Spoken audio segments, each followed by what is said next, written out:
In any major pandemic, the greatest cost is always the tragic loss of human life. But that isn't the only cost we have to worry about these days. A pandemic can have lasting effects on the global economy long after the infection rate is slowed down to a crawl. What kind of effects? Well, today we turn our eyes to the Spanish flu of 1918, which killed around 50 million people worldwide and infected 500 million in hopes of finding out. The human toll of the Spanish flu pandemic was massive. Families and communities were utterly decimated by all the deaths, and funeral parlors were so overrun that many people had to bury their own dead. Of course, nothing happens in a vacuum, so both the response to the pandemic and the pandemic itself affected the economy. Much like today, countless businesses had to close in order to delay the spread, and so many people died that a lot of valuable positions were left empty. Public services like mail delivery and garbage collection were also brought to a dead stop, and crop yields were horrifically low because so many agricultural workers were sick or trying not to get sick.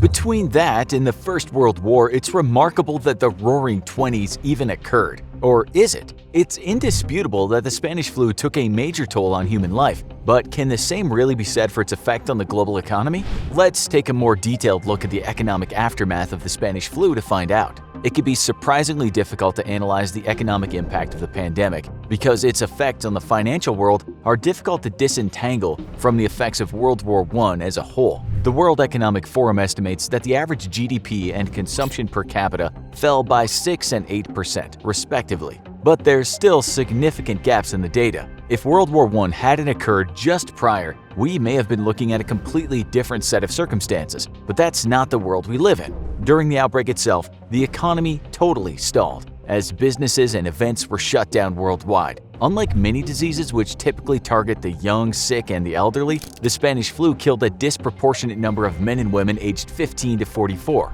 As a result, in the immediate aftermath of the disease, when businesses finally reopened, they were faced with massive labor shortages thanks to the huge number of deaths from people in prime working age. Interestingly, for the remaining workers, there were actually wage increases because the post-flu economy put a real premium on labor. In other words, in the aftermath of this global pandemic, a good worker was hard to find, and when you happened to get your hands on one, it was worth a wage increase to retain them. Studies into the effects of the pandemic also found that investment in and use of social security systems rose across the globe. Children born during the outbreak also appeared to perform far lower than children born before or after, often falling into lower socioeconomic groups and experiencing higher rates of physical and mental disability. This arguably had a far longer-lasting impact on the economy than even the deaths. Those who were in poverty or just teetering above the poverty line were much more likely to be locked into destitution by the pandemic. Families lost breadwinners, small businesses were often seriously harmed, and the service and entertainment industries took a real hit.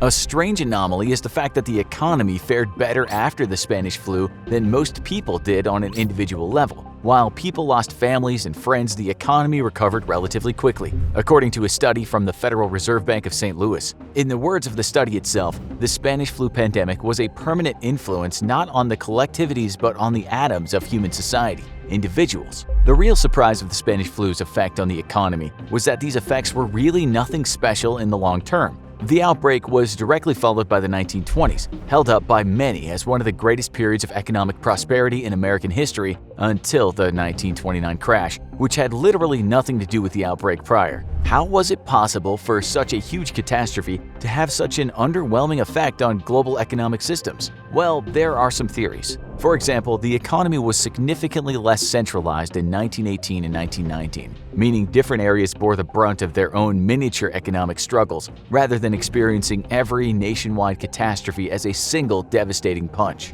On top of that, because the second wave of the Spanish flu occurred during the First World War, it had no supply chains to disrupt, and the overall effect barely registered on the stock market as more than a blip. Compared to the 2,000-point Dow Jones drop of recent pandemic, the Spanish flu era Dow barely moved. When the virus finally came to an end in February of 1919, the market immediately began a 50% climb that continued all the way into November of that year. Economically, by the start of the 1920s, you would have barely known that the pandemic had even happened. Well, beyond a 20% increase in housing prices. While our analysis of what really happened back then is somewhat limited by incomplete data sets, it does seem like the shock to the economic system caused by the Spanish flu was largely temporary. Many individuals and families had their lives and livelihoods shattered.